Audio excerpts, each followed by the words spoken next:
I just realized that was really bad footage because I recorded it vertical, and it was only a few minutes anyway of me running. I just ran my,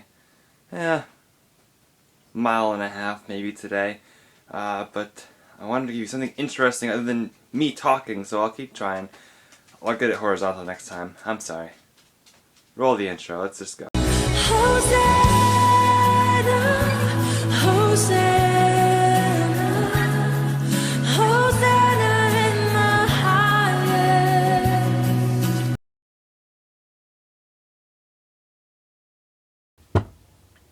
How is life, everyone? Welcome to my channel. It's Brian Niebank here. Hi, friendle. Excited to see my dog again. At home. There she is.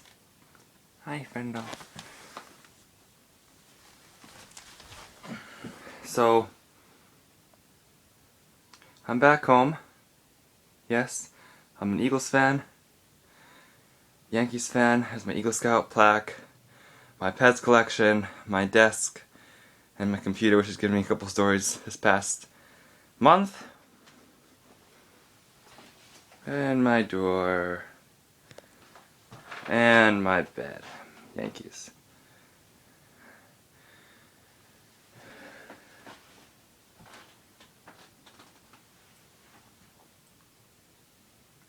So here's a complete roundabout of my room.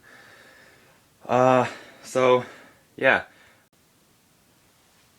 So I don't really have a topic for today, so I decided to talk about, just now actually, something that I saw on Facebook, a video that one of my mom's friends posted on Facebook is about life.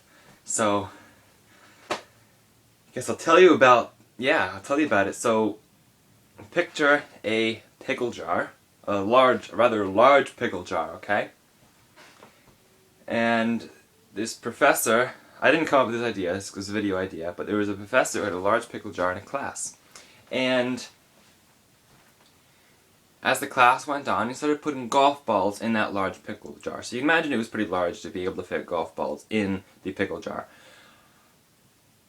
And once he filled the golf balls, put as many golf balls as he could into the pickle jar, he asked his class, "Do you think this jar is now full?" And the class said, "Well, yeah, it looks pretty full." Then he pulled out a box of pebbles. And he put the pebbles in, and of course the pebbles filled in where the golf balls did not, so filled in all the little tiny spaces. And he asked the class again, "Well, do you think the pickle jar is filled?" And the class said, "Yes, I think the pickle jar is filled, we do." Then he pulled out a box of sand.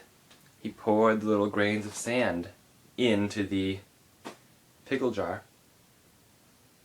And of course, the little grains of sand filled in all the spots that the little pebbles didn't. And he asked the class again, "Well, do you think this pickle jar is filled?" And the class said, "Yes, now we think the pickle jar is indeed filled." And then he pulled out a carton of chocolate milk. And he poured the chocolate milk into the sand, and it filled in all the little spots between the sand and saturated the mix. The chocolate milk fit inside the pickle jar, and he asked the class, "Well, now, do you think the pickle jar is filled?" And again the class said, "Yes." Now, this is a comparison to life in general, so here's how it compares to life. Here's how it's a metaphor. The golf balls represent what is important in life, what we must put into life first. Our family, our friends, God, all the big things that should be an essential component of our life. What we are dedicated to, what our values are. Those are what the golf balls represent. My hand is getting tired holding this. I usually have my stand. But the pebbles represent the important things, the less important things, such as the car, your job, your house. They're important things, but your life doesn't depend on them, your life doesn't revolve around them. They're important things you need to take care of. Your job, your house, your car, things like that. The sand is all of the little things in life that we get worked up over. that we don't need to get worked up over, but that are naturally a part of our life and are part of the challenges that we deal with. But a lot of the time we focus on all the negatives of life. Everything that doesn't have to matter as much as we think it does. That's the sand. The sand that we can walk on and put under our feet and feel comfortable with when we walk on it. We need to walk on our difficulties and on little tiny things that we deal too much with. And if we deal with the sand first, imagine if you put the sand in the pickle jar first. There'll be no room for the pebbles or the golf balls. And if we put the pebbles in and then the sand, where is God and our family and friends? We don't make room for that in our life. We need to make room for God, our family, and our friends first, before we put in our car, our work, our jobs, our house, and before we put in the little tiny troubles we have to deal with, and that we need our family and friends and God in order to live with, in order to make sense of it, and in order to overcome that sand. And then there was a student who asked, well, what about the chocolate milk that you put in after? And the professor said, well, in life, there's always room for chocolate. You can always have chocolate in life. Something like that.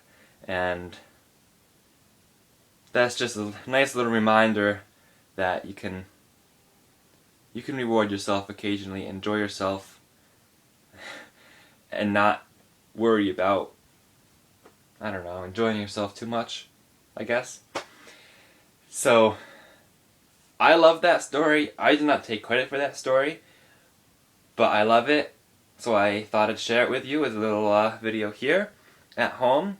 And I want to wish you a very good Easter, because I'm recording right now and no one's home, because my family doesn't know that I've been recording YouTube videos yet. I don't know whether that's a good or a bad thing, because I've been putting on my channel that I've been putting sermons on, which I've told them about, but not about my recent upload trend with YouTube. So, I'm recording when no one's home, so I don't know. Someday they'll probably find out about it, especially if I'm successful, but especially since the videos will be there, so I'm not exactly sure how that will go. But anyway, I hope you enjoy that story, and God bless you. Happy Easter.